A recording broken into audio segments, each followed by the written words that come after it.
TFNN. Headline News Update.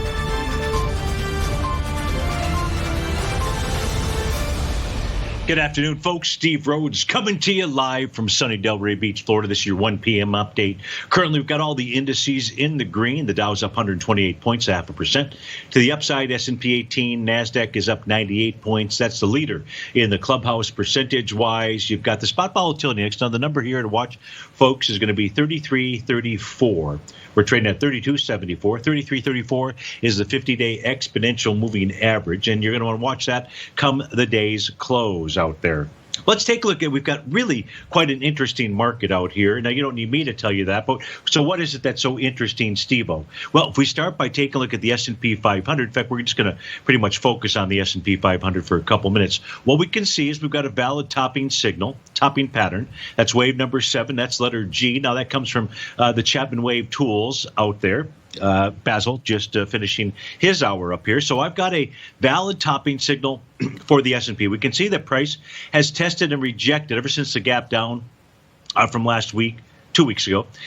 We can see that any rally has been thwarted. Can we use the word thwarted? We just did by Stevie's green line. That's currently priced at 31.45. But that's not what's so interesting out here.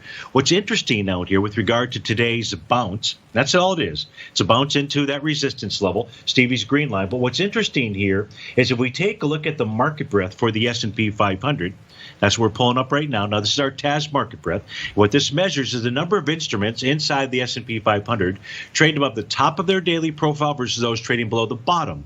When there's a crossover, more trading above one versus the other. In this case here, 104 instruments are trading above the top of the box, top of the profile, 155 below the bottom of the profile. That's a bearish crossover. So market breadth here inside the S&P 500, it is market breadth bearish. Now, what's interesting there is we can continue and investigate, well, where is it coming from? And we take a look at each of the sectors. So here are the sectors within inside the S&P 500. If you look at the technology sector, weekly, daily, 240, 60, all bullish. We take a look at the XLP, weekly, daily, are bullish out here. We take a look at healthcare, weekly and daily.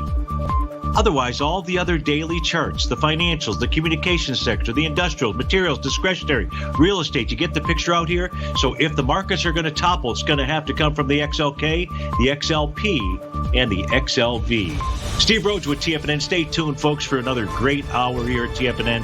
You're off to start your day. Have a wonderful afternoon. Take care.